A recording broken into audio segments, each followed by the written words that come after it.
నా పెళ్లి రోజు నా నాన్న కొత్త లెదర్ షూస్లో టిష్యూస్ పెట్టుకున్నాడని నేను చివరకు గమనించాను. ఇక నా కన్నీళ్లను ఆపుకోలేకపోయాను. కాని ఆయన మెల్లగా తల ఊపుతూ నన్ను సాంత్వనగా గుర్తుచేశాడు. ధ్యాస తప్పించుకోకు, అందమైన వధువుగా ఉండటంపై దృష్టిపెట్టు.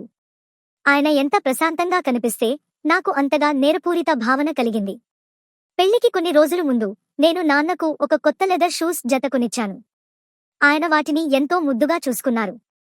వాటిని మళ్లీ మళ్లీ తీసి పాలిష్ చేస్తూ ఉండేవారు. నేను అవి సరిగ్గా సరిపోతున్నాయా అని అడిగితే ఆయన ఎంతో మర్యాదగా, దాదాపు పరాయివాడిలా అవి బాగా సరిపోతున్నాయని నాకు మళ్లీ మళ్లీ ధన్యవాదాలు చెబుతూ ఉండేవారు. నా పెళ్లి రోజు దగ్గరపడే కొద్దీ ఇంట్లో అందరూ అసాధారణంగా మర్యాదగా మారిపోయారు. అమ్మ తెల్లవారుజామునే లేచి రాత్రివేళల వరకు పనిచేస్తూ పచ్చళ్లు తయారు చేసింది. నేను పెళ్లి తర్వాత వాటిని తినాలని, నేను సహాయం చేయాలని ప్రయత్నిస్తే ఆమె వెంటనే పని నా చేతుల నుండి తీసుకుని నన్ను విశ్రాంతి తీసుకోమని చెప్పింది.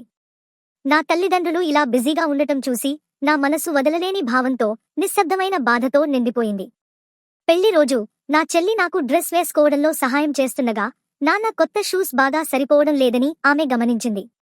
నేను ఆందోళన చెందకూడదని ఆమె నిశ్శబ్దంగా ఆయనను అడిగింది మరొక జత వేసుకోవాలా అని. నాన్న మాత్రం అన్నీ బాగానే ఉన్నాయని నటించాడు. ఆ సమయంలో నేను చాలా టెన్షన్లో ఉండటం వల్ల ఏమీ గమనించలేదు. నా జాగ్రత్తగా ఉండే చెల్లి కొన్ని టిష్యూస్ తీసుకుని ఆయన షూస్ హీల్స్లో నిశ్శబ్దంగా పెట్టింది. కార్యక్రమం ప్రారంభమైంది. నాన్న నా చెయ్యి పట్టుకుని ఒక్కో అడుగు వేసుకుంటూ నన్ను వరుడి దగ్గరకు తీసుకెళ్లాడు. అతిథుల చప్పట్ల మధ్య ఆయన నా చెయ్యిని వరుడి చేతిలో పెట్టి మెల్లగా తిరిగి నడిచిపోయాడు.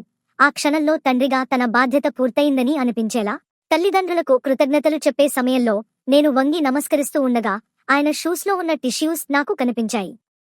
ఆ క్షణంలో నా కన్నీళ్లు పూర్తిగా ప్రవహించాయి. అది నేరపూరిత భావన కూడా, వదలలేని మనసు కూడా. పెళ్లి తర్వాత నేను మరియు నా భర్త హనీమూన్కు వెళ్లడానికి సిద్ధమయ్యాం. వెళ్లే ముందు అందరితో ఒక్కొక్కరుగా వీడ్కోలు చెప్పాను. నాన్న దగ్గరికి వచ్చేసరికి ఇద్దరం ఒక్క మాట కూడా మాట్లాడలేకపోయాం. నేను ఆయన చేతిలో ఒక లేఖ పెట్టాను. ఆయన తల ఊపుతూ మమ్మల్ని త్వరగా బయలుదేరమని చెప్పారు. మేము వెళ్లిన తర్వాత నాన్న ఒంటరిగా హోటల్కు వెళ్లి ఒక మూలలో కూర్చుని ఆ లేఖను నెమ్మదిగా తెరిచారు. అందులో నేను బయటకు చెప్పలేని ప్రేమతో నిండిన మాటలే ఉన్నాయి. దాన్ని చదివిన తర్వాత ఎప్పుడూ బలంగా ఉండే నా నాన్న కూడా తన కన్నీళ్లను ఆపుకోలేకపోయాడు. అదే సమయంలో కారులో కూర్చున్న నేను కూడా ఆయన నాకు వదిలి వెళ్లిన లేఖను కనుగొన్నాను. ఆ క్షణంలో నేను నిజంగా అర్థం చేసుకున్నాను. తండ్రి ప్రేమ నిశ్శబ్దంగా ఉంటుంది, కాని ఈ ప్రపంచంలోని ఏ మాటల కంటే శక్తివంతమైనది. వారు తమ జీవితంలో సగం భాగం నాకోసం ఒక ఆకాశంలా నిలబెట్టారు. ఇప్పుడు నేను పెద్దదానిగా మారాను. ఇక నా గురించి ఆందోళన చెందకండి.